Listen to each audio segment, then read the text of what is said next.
Hey guys, Hayden here again from Alarm System Store, and today I thought I would do a quick tutorial on end-of-line resistor wiring for most situations. So, we have another video that goes way in-depth on resistors, how they work, why they work, so on and so forth. I'll link that down in the description so you guys can check it out if you want to. However, it's a bit long-winded, so I thought I would just do a very quick tutorial, show you guys how you would wire these specific types of end-of-line wiring. So when deciding how to wire your sensors, you have the option of either directly connecting your wires to the sensor without using a resistor, or you can use end-of-line resistor settings, which are wired one of two ways, depending on whether your sensor is a normally closed or normally open detector. So I have this motion here just so we can use as a reference. But basically this is a motion that allows both normally closed and normally open operation. So, with your alarm system, first thing you need to do is decide whether or not you want to use resistors. If you don't, that's perfectly fine. However, they are recommended. If you're going to skip them though, you need to make sure that your panel can support normally closed and or normally open detectors. Some systems, like the DSC Neo that I have here, only work with normally closed sensors, and if you're using a normally open detector, you do have to use a resistor, which is just a bit of extra work in programming. You just swap over specific sensors that need to be resistored, so on and so forth. However, some systems can just basically do normally closed and normally open operation, such as the IQ Pro that I've put out a bunch of videos on. So once you've decided that, you just got to take a look at your sensors and see how you're going to have to wire them. So with this being our example here, basically if we were just going to, use a normally closed operation for a sensor, we would take our zone wires here. Now, this is a motion, so it would also have power wires, but we're not talking about those today, so I don't have them hooked up. But this is connected to zone 1 here. If we were going to use normally closed operation, we would just take our wires and directly connect them to the C terminal, which is the common, and the NC terminal, which is the normally closed side of the switch. So it would look like this. Now, if your system can support normally closed sensors, that's all you have to do. You just set it for normally closed and it'll work. If you want to use normally open and your panel supports it, you'll do the exact same thing, except you'll take one of your zone wires and you'll connect it to the NO side of the switch. So it would look like this. Now, if you do want to use resistors, depending on whether your device is normally closed or normally open, it's going to change how you attach the resistor. So with normally closed detectors, you are going to wire the resistor in series. With normally open, you wire it in parallel.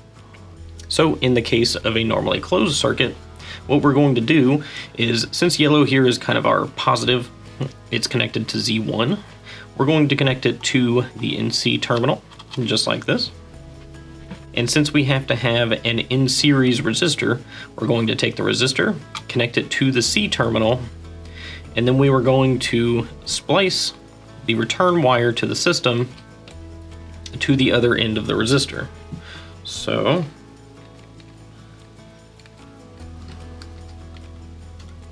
it would look like this, but essentially this creates an in-series circuit with the resistor in line with the wiring.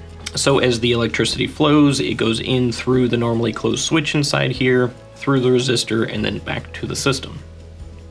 If you were going to be using normally open operation, however, you do still just connect your wires directly to the detector. So you'll use the NO, and then these C terminals.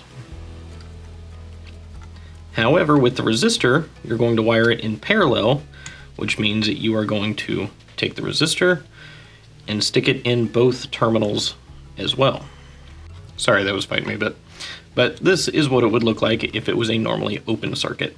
So essentially with a normally open circuit, there is no electricity that can flow through the detector itself at any given time. So we run the resistor in parallel so the electricity can flow into the detector, through the resistor, and then back to the panel.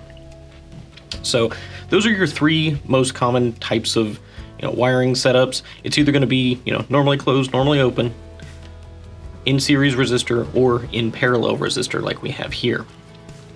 Now, For a brief explanation of why you do it that way, I'm going to use this door contact as essentially a switch. So to explain what I mean by that, basically, even though this is technically just a switch itself, we can use it as basically, an internal switch for a device like that motion.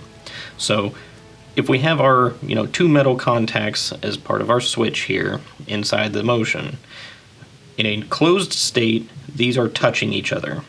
So what happens is when you connect one wire to one side of the detector, it is connected here, so electricity is flowing through from the system into one side of the switch.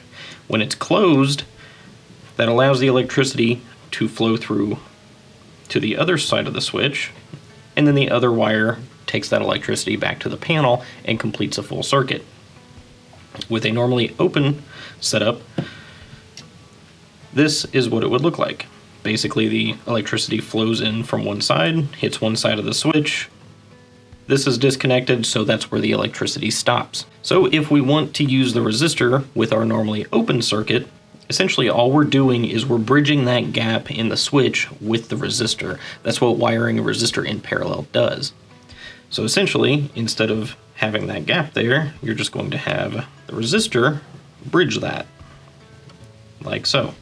So the electricity is flowing through one side, hits this side of the switch, the system sees the resistance, and then it flows back out.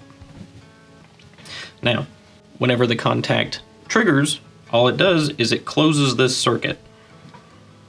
And what happens is electricity is always going to take the path of least resistance. So as the electricity flows, it now directly goes through the switch instead of the resistor. So once it gets back to the system no longer sees the resistance. It basically eliminates all the resistance on the circuit. And that's how the system knows that that sensor has been triggered. Now, with a normally closed circuit, like I said, you're going to have it sitting like this, where it is always closed, and the electricity is allowed to flow this way. So, to make the system see the resistance, we have to attach the resistor in series, like so.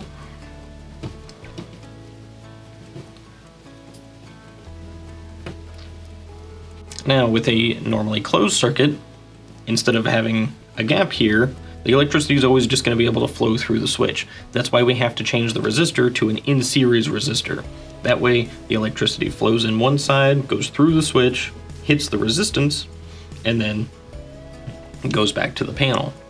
Now, whenever that sensor is triggered, all it does is it opens this up.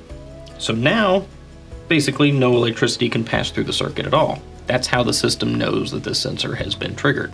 So I'm not going to go super in-depth. Like I said, this is just meant to be a quick tutorial video. However, those are the absolute basics of resistor usage on an alarm system. So if you're trying to decide whether or not you want to use resistors, or you just needed a wiring tutorial for them, hopefully that covers it for you.